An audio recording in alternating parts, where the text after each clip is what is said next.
Gora mogiro kama na nyako mketera mogi TV ka une wasai chenro maro imore mai kama kwilo ni weche manyien ero kama na nyako mketera mogi ka endi Wilson Ochuka jaka buoch kobita jaloko marwa to nyinga Trevor Ombija jande ngopanga jonyakach dendo Ombija taya nyakwara guo kocha pesa magi weche manyien mawana go. Tutafute njia mwafaka ya kukubaliana ya kwamba sio lazima iwe koti imetulazimisha sisi kufanya biashara ama ilazimisha Mombasa kukubali ya kwamba muguka inaweza uzwa pale. Do chungo kuma nyocha counties ma Mombasa, Kilifi, Gitaita Taveta oketo ne oboke ma inyamo mar muguka. Jolos mwandu gi jolonye uchumi onyiso jood bura ni kikadh chik mabiro medo usuru ne mwandu ma jopiny tiyogo kaka chiemo. Nademanyo chanjo mande lo ka chanjo onge. Nyisa ni biro uniform. Asebedo kago simu ka penjo to nyisa ni popo biro. Jonyuol onyiso luoro ni onge mar yedhe chanjo mar nyithindo nyalo kelo midhiero ne nyithindgi.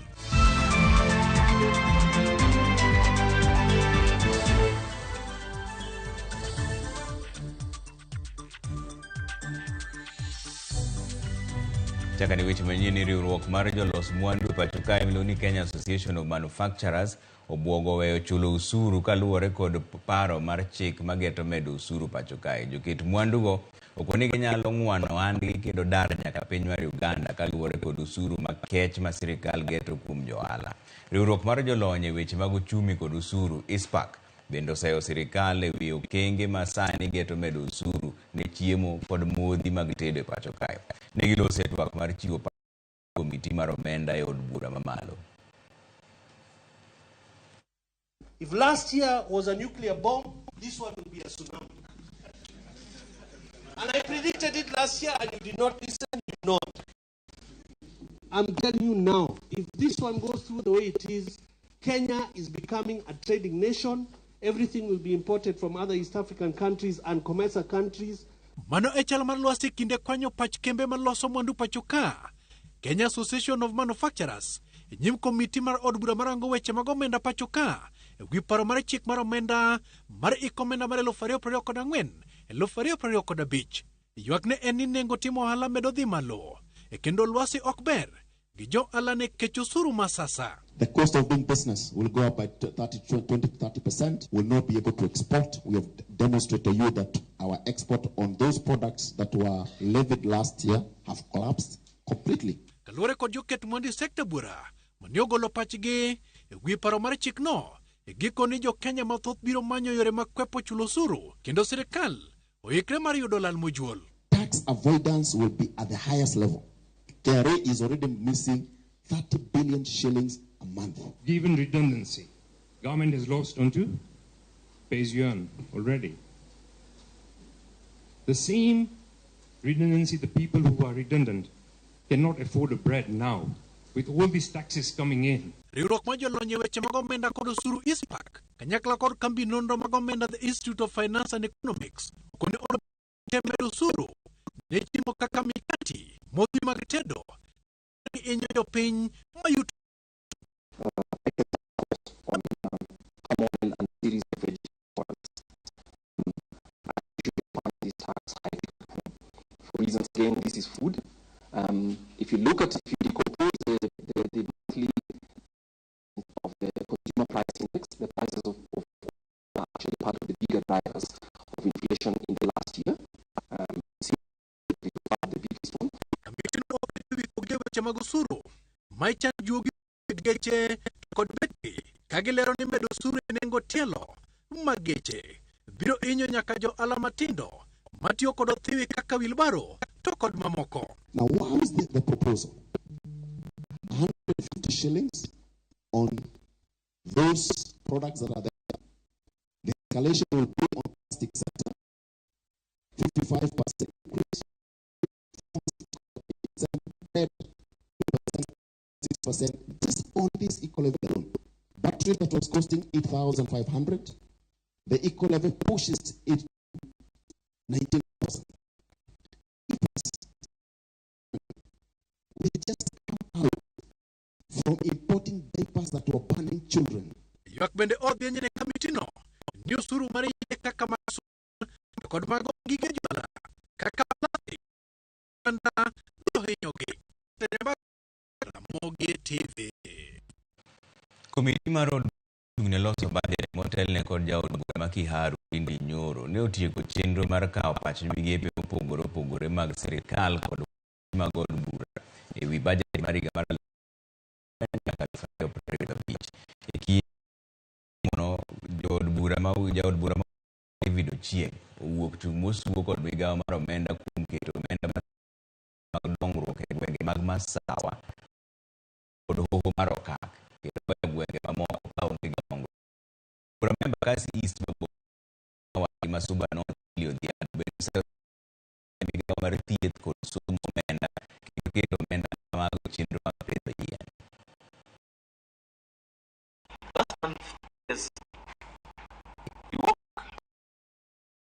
Reports that one constituency in Kiambu County had 1.5 allocation to roads. Siaya County had 10 million. And this is true. Yesterday, with the education chair, and if you look at the allocating money to schools for the last years, 6% of the money was sent or then the remaining is shared among the remaining, out of the country. Zero supplies to exempt, meaning it are input taxes and that will be offloaded onto the consumer. When you're going to tax vehicles at 2.5% of the value of the vehicle, I mean, how exactly are we going to do that? Are we not will we not be overtaxing Kenyans? And therefore, even people will close those businesses that we intend to collect more revenue from. Koro yangore ni counties mapacho ka biro yudo pok mar omenda maromo siling bilion 4.1 mar 2024 nyaka 2025 bang' komiti marango weche mag budget malo kod Senate chopo winjruok. Ywaruok ma osebedo e kind od bura mamalo bilion 391 ka Senate chiwo ne counties bilion 15. Lidio Keyo nigi ler mar.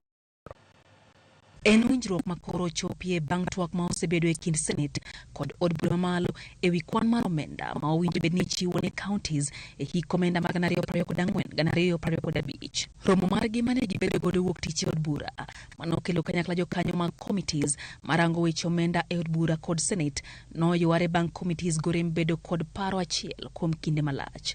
Gikone to ne gichopo e winjruok mar chiwo siling bilion 4.1 ne counties mapacho ka ikomenda mag 2024-2025. Jakom budget od bura Ndindi Nyoro manotelo ne romono owacho ni ma e winjruok mokwongo ma Senate kod od bura oyango bedo godo e ne counties kaka national community magara gi mandago.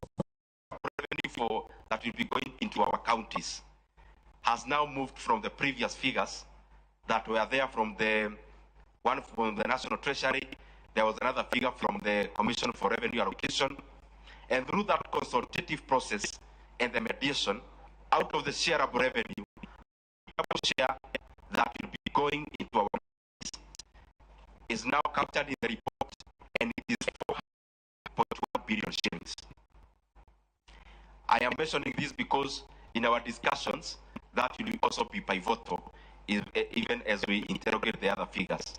So the equity share going into our counties now, so the figure that shows them. Senate osebedo kod michiw bilion 4.15 ne counties ka od bura dwaro mondo michiw siling bilion 319 ne counties ka giwacho ni aguch Kenya onge kod moromo. Senate ogeduoko piny bilion 15 ka od bura oyie medo siling bilion 9 counties e wi omendano noriko gi dwaro mondo mi omige. Gimedo twak jokanyo sistem budget marango kaka omendano biro chopo ne counties kaka owinjore. Lydia Ramogi TV, Nairobi.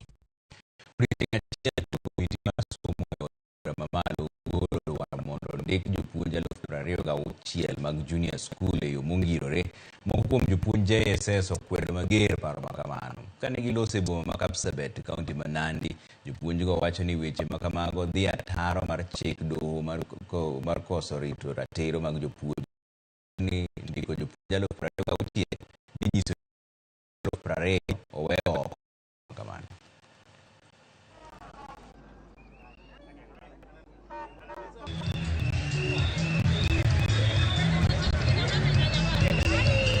Juzi tumeona tume ya kuajiri walimu pale kotini wakiwasilisha stakabadhi ile kesi ya ambayo wasilisha walimu kwa wale hapa kwamba walimu hawa walimu hawachaguliwi kama wafanyakazi wa kuajiri walimu. Walimu 56. Tume ya kuajiri walimu inapinga kama rais. Which other term do you want the court to use to justify it has said it is a legality? That is what we have a government official. Now that the JSS teachers are on the streets, they have a backup. And they are saying that it is a government policy for us in internship for 2 years. I also want to go back to the same government official and tell him that you should also tell the MPs to wait for 2 years also before they start attention to the election.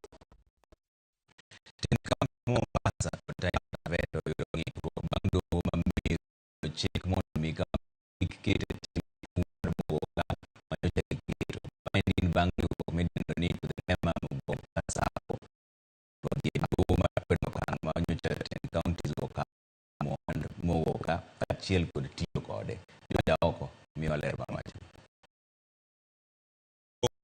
Mombasa ando mameru gulchinete Taita Taveta ameti boma kumoha tiyo kode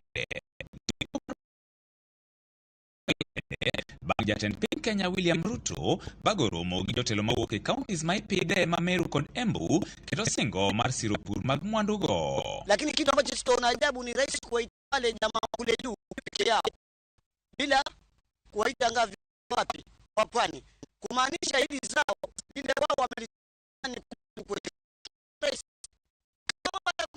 Sisi tukaza pale pia huenda tukashika serikali kwa sababu unatulazimisha kutumia mambo ambayo ni mabaya. Kwa nini mwage pombe? Kwa sababu watu wao wanadhurika. Kwa nini huko Mheshimiwa Abdul Samad akisema hataki mgoka wao wanalazimisha? Kuna nini? Hata county pia wao pia wafanya kwa relationship kuanzia sasa wasiwapate vibanda. Iko kama jatend piny keto tenge momaro milion maber pur mag mogoka mani kod chir maber to ojwang'. Kwa nini fedha na tunaona rais wanaelekea milioni 5? Hizi korosho zetu na minazi yetu haina maana. Sasa kumaanisha sisi wa pwani tumetengwa ni nini? Rais atuelezee hizi 500 anazowapa za mikoka waje na sisi tunadhurika na za mkoka. Kwa nini sisi zao letu la korosho hatupati pesa na nazi? Sisi nkufinyiliwa tu, hawatuletei mazuri, watuletea ile tupa ambayo nini kama dumping Mombasa hatukubali. Isegogo kaunti wale tunegwenyore paro gi mamoko man kadhodh nam chumbi kendo wuok oko ayanga ne gin ok gibi keto kum mar mogoka kaluwore gi chike ma pachoka. En gino mamoko kuom jopiny ni itiyo kod e yor siasa ni mar jogo makwedo piny owacho ema chal ni kedo mogoka ka jogo ma piny owacho bende siro ohala. Tunaungana na wengine kupiga vita utumizi wa mgoka. Of course, kwa utumizi wa mgoka kwa sababu ya kisheria. Pia tunafuatilia zile sheria ili kuhakikisha utumizi wa mgoka unakuwa Jodak ma Mombasa ne bende ogolo paro mopogore motenore gi burano. Wajo Mombasa wa make decision based on their basis mag mogoka. They are baseless. Serikali maduong' mawuon piny nosebedo magitimo uchunguzi to the government chemistry. The aspect that mogoka to ne gido ni en gima ber as a cash crop magiyie mondo omi opidhe. Onge serikali maduong' mar Kenya moseloro mogoka ne mogoka kik pidhe Kenya. Gavana maro maluongo ni Abdul Samad osetimo uchunguzi mondo omi ochop makoro okaw okang' ni koro chungo mgoka ok en gima nochiew odichieng to wacho jiwe mgoka king'iye sani madhara ma Kenya ka ni malo omiyo en gima onegore bed nigo marufuku mondo kik chak ti kode kumoro amora. Jowuota gi nitie matindo tindo mamoko dhi sikul to gipondo mana ka gisoyo ofuku to ka gibiro nyithindo mana chwe tinde moko dhero adhera ka gimadho kata mana chai to seyie gima nyathi ochamo to onge gibiro mana kalum mana jiji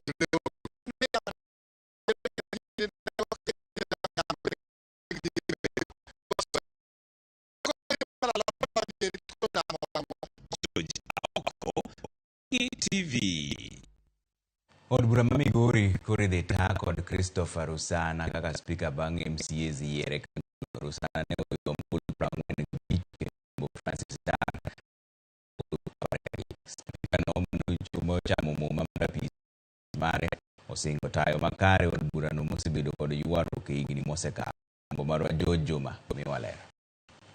E yiero ni e koma spika manokelo ji 11 Christopher Rusana ne oloyo kendo chamo marapis titoro 45 ne ogolo kuom bulu to mane obo marom 50 kod 9.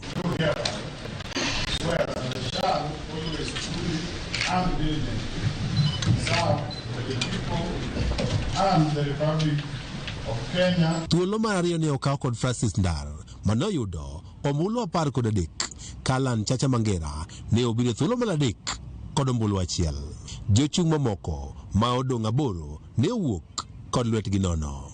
MCA duto 50 kod 9 mag od bura ma Migori ne ogo ombulu mayiero spika yiero mane otim e lwasi mar kwe. Many people predicted a lot of tension, a lot of war, a lot of push and pull, but we thank God because we have cleared peacefully and we've had Christopher Rusana elected as the Speaker of Migori County Assembly. E kinde twak mare bang' kapis kaka spika, Rusana ne owacho ni oikore mar tiyo machiegni kod MCAs duto mondo okel lokruok madwarore e od burano. Adwa singo negi e mbele uka ne kichune mugolo duondwa oko ne jopiny ne adhi tiyo gi members ma Migori County Assembly machal te maonge yiero maonge bagwa ng'ato mondo dongruok obedie e Migori County. Ne wanadhi neno ni koro tudruok obedo makare e kind 10 county ma Migori kod MCAs duto mondo chenrogo mag dongruok koro chop makare. Obed chik ma olos manyien, obed budget, obed report moro amora ibiro lose kendo tiyo kuome e yo mapiyo mondo doge executive kucha mondo tinego jopiny ma jo Migori. MCAs no wacho koro giikore mar tiyo machiegni kod spika manyien moyier maneno ni chenrogo mag od burano koro chopo makare. Adwa goyo erokamano nikech wayudo spika manyien ma wan go gi confidence ni dhi tiyo matek kendo dhi riwo assembly nikech assembly ne nopogore to kawuono wang'eyo ni spika mobiro o promise wan yo dhi riwo assembly ni kendo dhi duogo glory mar assembly ma Migori. Those who are inside, you heard that he has even called the House Business Committee to sit immediately.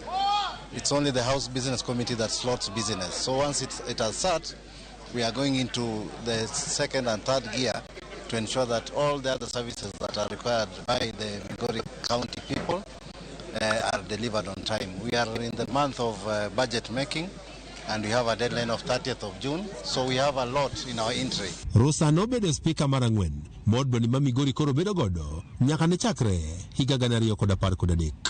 Joma osetiyo kaka spika mar burani gin moting'o godo Nogola, Boaz Okoth, kaachiel kod Charles Owino Likoa, madutogi ne othul oko kod MCAs ka iterogi kod keth ma opogore opogore. MCAs osebedo ka ywak ne spika ma gisebedo ka giyiere kinde mokalo. Ok osebedo ka chopo dwachgi kaka owinjore kendo ok ta od burani e yono makare. Ka sani oganda koro keto wengegi mar ng'iyo ni to bende spika manyienni dhi chopo dwachgi. Jojoma, Ramogi TV, Migori. Tend riwruok mar jopuonj WASU e mbalariany ma Nairobi koro dwaro mondo mi migawo mar somo kaachiel gi jatend piny Kenya William Ruto donjre lweny mosebedo e mbalarianyno kuom kinde koro. Kane otelnegi kod jagoro maduong' mar riwruogno e mbalariany ma Nairobi Dr. Maloba Wekesa gikoni kopogore kod lweny makwako jalup Chancellor Professor Stephen Kiama gin bende gin kod lweny gi telo matayo mbalarianyno kendo gidwarogi ni mondo chop dwachgi kamoriwo twak e wi ogirimiti ma higa mar 2017 medo jopuonj lemo kaachiel gi nyayo kwe e mbalarianyno. Judith Omondi miyo ler. Been told that as the students we don't have any business meddling in administrative or management issues. But our question is, shall we keep quiet when our students are not being taught because the lecturers are confused as to who is running the school, as to who is giving instructions? Ne ochakore kod pogruok e paro e kind jopuonjre mag mbalariany ma Nairobi bang' duol mar skundno ogolo oboke mar tero jalup chancellor mar skundno Professor Stephen Kiama e yweyo madundo. Kawuono riwruok mar jopuonj mag mbalarianyno ka otelnegi kod jagoro margi Dr. Maloba Wekesa bende owuok mar kumo lweny ma osebede mbalarianyno magikoni jatend migawo mar somo kaachiel gi jatend piny osebedo ka ok dew. WASU does not wish to escalate the already ongoing internecine wars. One section of students, another section. We want to call to order all these wrangling parties. Disputes, however, call to question very fundamental questions. They call to question, where is the voice of the Ministry of Education, the appointing authority? Where's the president? Where's the vice president? Maloba oyangoni mbalarianyno ni kod midhiero ma odhuro ma okwako kata mana jopuonj, midhiero ma inyayo kod duol matayo mbalarianyno magikoni ne oyieri tok chik kendo sedino itgi ne dwaro mathoth mag jopuonj. The litigation over the powers of the cabinet secretary in reconstituting university councils. I want to take you back that in a ruling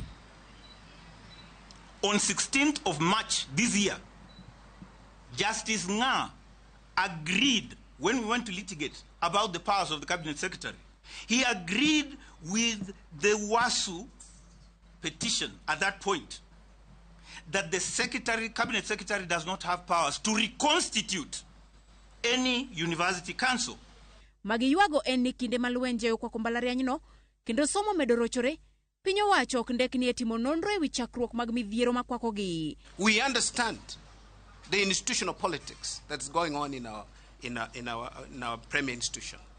So we know that government is capable of establishing the root cause of the problem in the university and be able to stem these wrangles that are going on that are damaging to the reputation of the university. E okinyi makawuono jatend piny Kenya William Ruto oromo kod jalup chancellor mag mbalariany mapacho kae kar jot mare mar twak e wi lai manyien mar chwalo omenda ne mbalariany, romo mabende jalup chancellor ma Nairobi University Joseph Kiama ne oyuorie kata bang'e yudo barua mar dhi e yweyo madundo. Judith Omondi, Ramogi TV.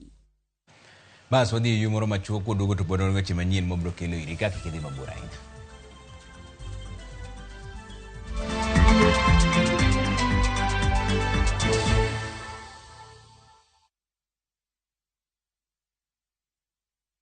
Geomoshe na 100,000 Kenyan shillings in daily cash prize na JetX on Shabiki.com. Janja ruka no Geomoshe leo. Ingia Shabiki.com, launch JetX with a minimum of 20 bob to skuma jet yako to the highest multiplier of the day tukujenge na 40,000 shillings kila siku. Number 2 anawai 15,000 shillings na the third highest multiplier anapata 10,000 shillings. Sijamalizana na wewe. Number 4 to 10 tunawajenga na 5,000 kila mtu. Usipite na hii chance. Kuwa rubani. Geomoshe na JetX on Shabiki.com and win big. Not for persons under the age of 18. Authorized and regulated by BCLB number 359.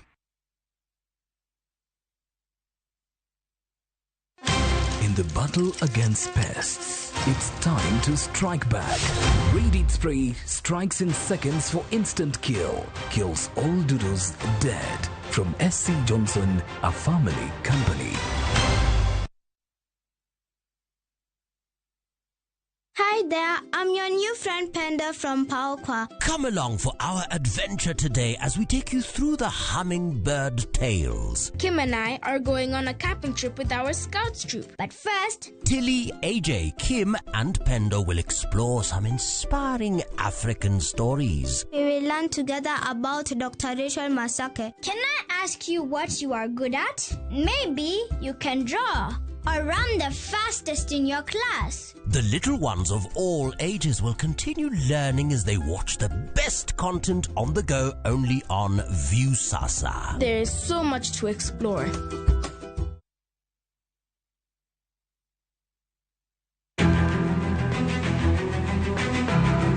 Okinyi kokinyi ka piny oru. Oganda wuok oko mar timo ohala. Ohala ber. Ohala chakre iwi. Johala matindo koda madongo giduto giwuok to gintiere e yor manyo. Nyaka ibed gi excellent customer service. Tim kinda moloyo gimoro amora. Wabiro menyo ni ohala mopogore opogore. Atimo ohala mar brandi. Watimo ohala mar hotel. Atimo ohala mar agrovet. Ka wamenyo ni lony madwarore mondo mi chakgi kendo kaka inyalo tayogi e yo makare. Technology ose present very good opportunities. Bende wabiro loso e wi keto mwandu. Ng'ama timo ohala to onge mwandu to mano ng'ama ok jo ohala. Mano ng'ama orawe ohala. Tudri gi Cleophas Oluoch tich ang'wen ka tich ang'wen saa 1:45 otieno mana e Ramogi TV.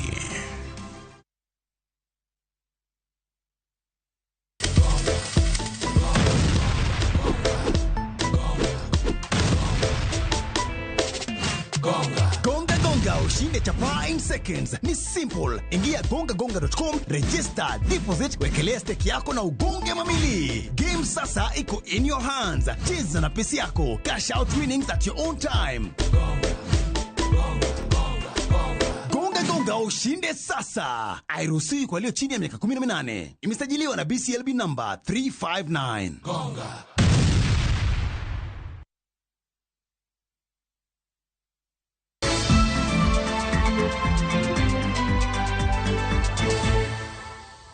Erokamano kuom keto Ramogi TV kaendi. Jokanyo ahinya to jonyuol koro kwayo piny owacho mondo tem matek neno ni midhiero mar nok mar yedhe chanjo mag nyithindo e pacho ka orumo. Jonyuol ni kod luoro ni onge mar chanjo nyalo rocho ngima nyithindgi mathoth e pacho kae. Millicent Adhiambo miyowa ler. Kar thieth mar Lumumba mayudore e boma ma Kisumu, wayudo Victor Olo ka opango laye dier mine kodembo nyathine mondo oyud chanjo mare mokwongo tok nyuolne. Victor yangonwa chandruok mosekaloe kod nyote mokwongo no nyaka ne nyuole jumbe 2 mokalo nikech nok mar yedhe chanjo mag nyithindo e ute thieth. Kawuono ade sani mondo mi amany chanjo ne nyathini mondo ochuone chanjo mokwongo. Nikech iwacho ni konyuolo onego bed ni chanje first dose do before 2 weeks. Nonyuole Saturday on a weekend district. Ewi mano, olero ni sani dangni mar manyo chanjo ne nyithindgi omakogi. Gino manyo chune kawuono mondo ne ni nyathine oyudo chanjo mare mokwongo ma ok olewo. Wach mani osir kod apisa mar thieth mar Lumumba Ruth Opiyo manioko ni sani iyudo kwan mamalo mar jonyuol mamanyo chanjo ne nyithindgi nikech nok mar yedhe chanjo e ute thieth mopogore. Koro nonego otere oyud chanjo mare on Monday. Nade manyo chanjo mane leo ka chanjo onge. Nonyisa ni biro inform. Asebedo kago simu ka penjo to nyisa ni popo biro. Kada kawuono ago simu. Mondek na ng'ama gochno ko Max Mbato ndeko ne akona mas ni chanjo popo biro. Koro na wuok kuma tiye. Adhi district ayudo ka chanjo onge. Awuok adhi police line. Ayudo ka chanjo onge. Koro mano momiyo adhi side mondo mi atim ang'o. Wasebedo kwa yudo jotuo kata clients ma osiptendni mamoko mabiro penjo ka wan gi vaccine mar BCG to wasebedo kwa chiwo. Jata chenro mag weche thieth kod ler e kaunti ma Kisumu, Frederick Oluoch, olero ni kata obedo ni moko kuom ute thieth e kaunti no pod ni kod chanjo manyalo konyo, gin kod luoro ni ka sirikal ok obiro chwalo chanjo ne ute thieth chak dwe manyien kaka ne olandi tuoche kaka ang'iew, TB, ambululu e kind mamoko mowinjore ogeng' kod chanjo nyalo biro muoch pacho ka. Koni chanjo gi orumo to ok ogemnwa chanjo mamoko. To ng'iso ni wadhi bedo maonge chanjo. To gima dhi timore ni mbele kacha cha tuoche manyo igeng'o kod chanjo nyalo dhi duogo. Promo wan go gi nyithindwa gi ka chanjo pod olal nikech gini mae first born to ok adwa nodong koken LP anadong ke LP mondo ebo bed strong kaka an strong nikech ngeni chanjo ka ng'ato koyudo to konya bedo ma LP. Kwayo margi ewi nok mar chanjo ne nyithindo chalo kamae. Wakwaye nyani mondo watem matek kata migawo mamalo mondo omneni gi yien gi kata mag chanjo gi ogemi mondo nyithindo yud chanjo kaka dwarore. Gima nyalo nyiso sirikal mar kaunti gi mamalo ni mondo gikel ne wa chanjo osiptal mondo wabed gi chanjo osiptende ma wan go machiegni nikech kia kaka nyathini potin koro ni kode chieng kada gi pikipiki kada gi tudu kada gi gari kid manyo kode chanjo.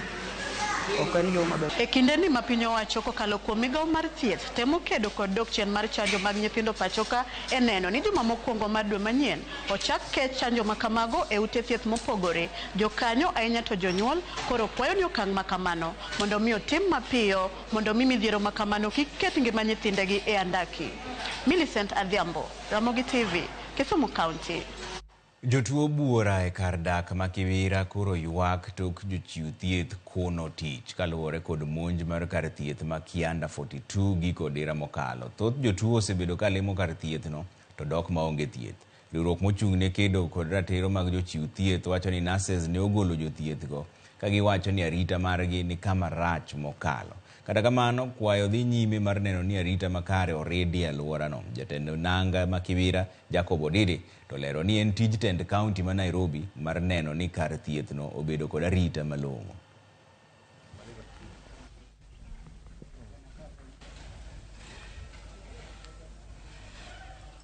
Sana sana pale tuladili na wamama wajawazito na wamama watoto chini ya miaka 5 hasa sana. So say they're coming for their vaccines, wakujia vaccines zao, amna madaktari. Lakini madaktari si ati wako, lakini wanahofia maisha zao. Unaona? So tuwaomba la tulazidi kuomba tena. Tufanye kubustiwa security area. Jotuo no biro kama ng'eny sana ka ging'e ni hospital tiyo kaka pile. But ne gibiro to giyudo ka hospital olor ogoki full kaka unyaneno kacha. Koro ne gibiro mang'eny makoro chuno ni kaka wan kaka community health promoters wang'iyo moro monya konyogi go nikech jatuo ok inyal riembo kamano. Nilikuwa nimekuja kutibiwa na nimepata hospitali bado zimefungwa. Sasa nilikuwa naomba serikali aingilie kati tuweze ziweze kafunguliwa tuweze kupata usaidizi. Bending'eyo sigand chakruok mar nying gweng' ma Usigu mayudore Bondo e kaunti ma Siaya. Jafwambo marwa Millicent Adhiambo miwa sigand Usigu.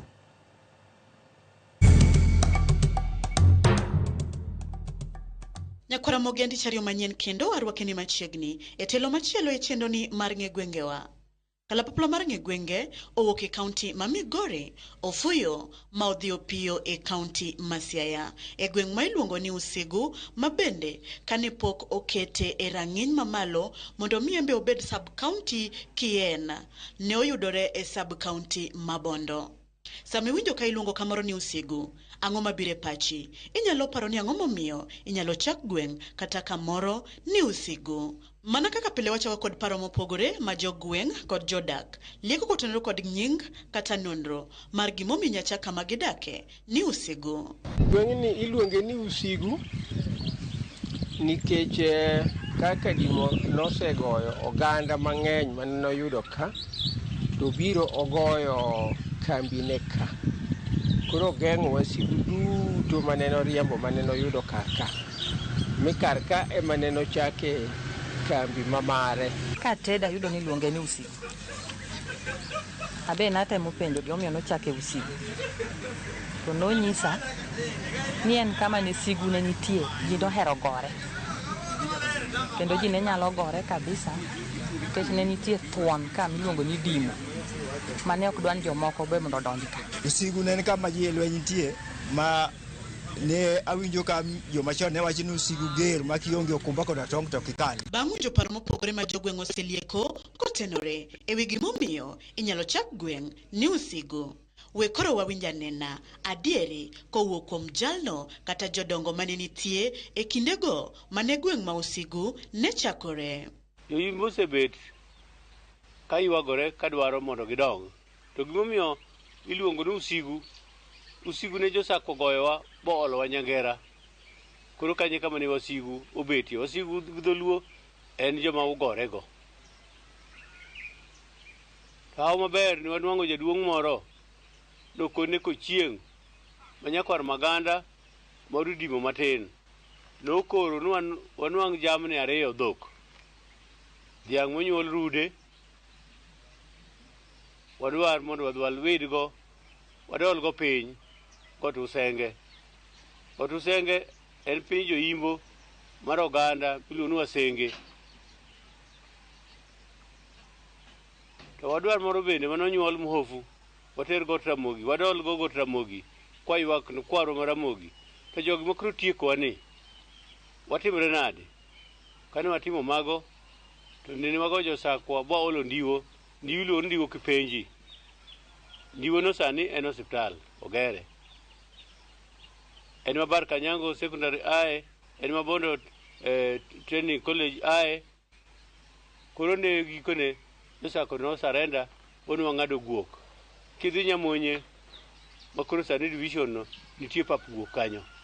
Moketo mane waweyo ni koro lwenywa orumo. Koro wachopo kama koro watiyo kaachiel kata ka loch obiro makoro idwa ti MP mokwongo usakwa. E seche manying kamoro kata gweng' landore, owinjo bedni olandore kod dongruoge mopogore kata kod tim moro. Wawinja nena ni gweng' ma Usigu to osenyuolo dongruoge mage nyaka ne ochakre nyaka sani. Chien kacha ne wan gi Usigu ne nitie konyuol ayudo ota ude 2 kende. Koro sani ayudo ka Usigu lach ma Usigu cho dhi mana Nyangera nyaka Majengo. Koro dongruoge ma wan go ni ne wan go osiptal achiel manoger kaka HIP. Ot ma HIP mani ithiedhe mana gi jodongo 2 moko. Machiel kuom ni luongo ni Jaduong' Onyango Modo. Ema ne jothietho kanyo. To koro Usigu osedongo, wan go osiptal ka ma mine nyuole. Wan go osiptal ka miyalo thiedhe ji. Mano dongruok. Ne wan gi ka chief mane ayudo kako osewachi ni ayudo chief mago mane nitie. Ne udi moko manomuko muk to sani wan gi ka chief osegol kanyo bo osekel dio man kanyo kod APs marite. To ne sirikal nobiro mogero osiptal ka. Sirikal ogero center mamar Usiguni mobedo center mokwongo e dalani. Koro magachiel kuom dongruoge mosebiro machiegni kar kaeri momiyo huma mar Usigu obede. Seneno lokruok matindo tindo nikech aneno ka market medre nikech chon ne gorofa onge. Kadisi gero malo ka. Waparo ni mago kabiro rumo. Wabiro yuto. Yicha kapod Maragwa kono retire. Joyimbo nokwayo e kom Jaduong' Ojwang' ne gidwaro mondo gibed gi kot nikech nitie ng'at mogol Mageta dhi alo bondo kochopo to onwa ka ne buro seng'ad nikech nam puro rach kode.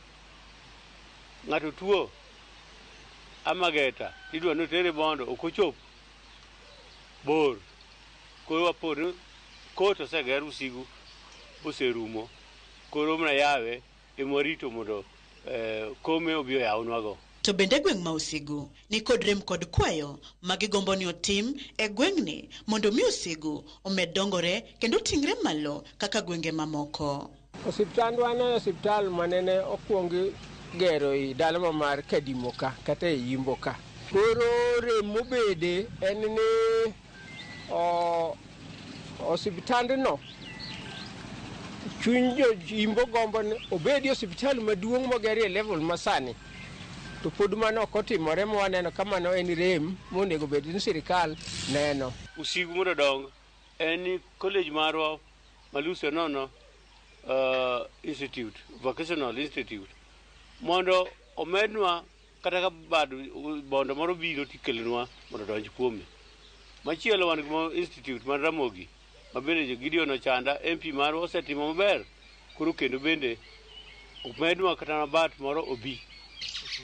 Usigu wadwaro ni jaduong' gavana okel teko ne te mondo ogernwa usiguno, nikech koro en division headquarter, oger chirono mondo obed maber molo kaka en no. Nyocha nene jaduong' otiato oteme to pok otieke nikech pesa ok en go moromo. Nene ogernwa shed to pok otieke, pod ok en maber nikech nene sirkal owachonwa ni mano phase 1, phase 2 biro biro to kwang'eno biro karang'o. Omiyo ka waloko kanyo ok wan gi maber, wan gi chandruoge